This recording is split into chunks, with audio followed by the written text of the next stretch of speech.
मध्य रात्रि में मरे हुए दोस्त का फोन। राहुल और करण बचपन के सबसे अच्छे दोस्त थे। वे हमेशा साथ रहते, हर खुशी और गम एक दूसरे के साथ बांटते।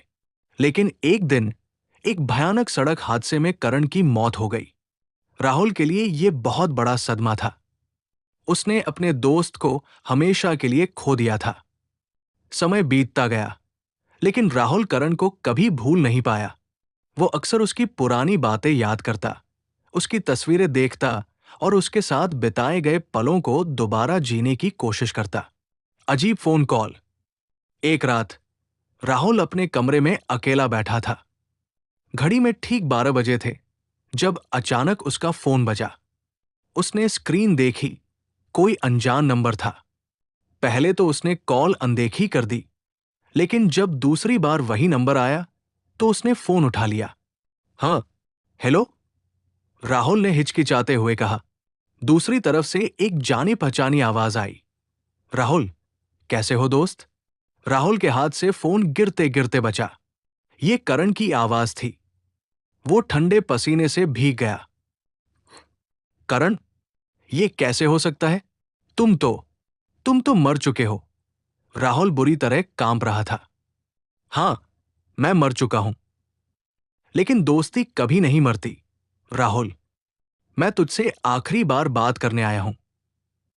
राहुल की सांसें तेज हो गई। उसे यकीन नहीं हो रहा था कि जो कुछ हो रहा है वो सच है या कोई सपना। डरावनी सच्चाई।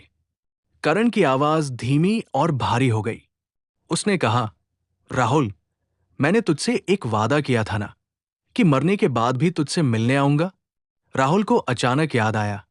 मस्ती मस्ती में उन्होंने बचपन में एक मजाक किया था। अगर हम में से कोई पहले मरेगा तो वो दूसरे को बताने जरूर आएगा कि मौत के बाद क्या होता है। राहुल को अब यह मजाक नहीं लग रहा था। वो कांपते हुए बोला, करण, तुम सच में हो या मैं कोई सपना देख रहा हूं? करण की हंसी सुनाई दी, लेकिन वो हंसी डरावनी थी। राहुल, मैं तुझे सिर्फ एक चेतावनी देने आया हूं। कल रात 3 बजे तुझे मेरे पुराने घर मत जाना, वरना तुझे भी मेरी तरह मरना पड़ेगा। राहुल का दिल जोरों से धड़कने लगा। करण का पुराना घर अब वीरान पड़ा था। लेकिन सवाल यह था, अगर करण मर चुका था तो उसे कैसे पता था कि राहुल कल वहां जाने वाला था? अंतिम रहस्य। राहुल ने रात भर करवटें बदली, लेकिन नींद नहीं आई। अगली सुबह उसने करण के पुराने घर न जाने का फैसला किया। लेकिन तभी उसे अपने दूसरे दोस्त सौरभ से पता चला कि करण का छोटा भाई रात 3 बजे उसी घर में जाने वाला था। राहुल बिना देर किए करण के घर पहुंचा और उसके भाई को रोका।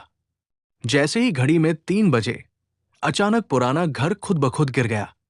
अगर करण का भाई वहां गया होता तो वो जिंदा नहीं बचता।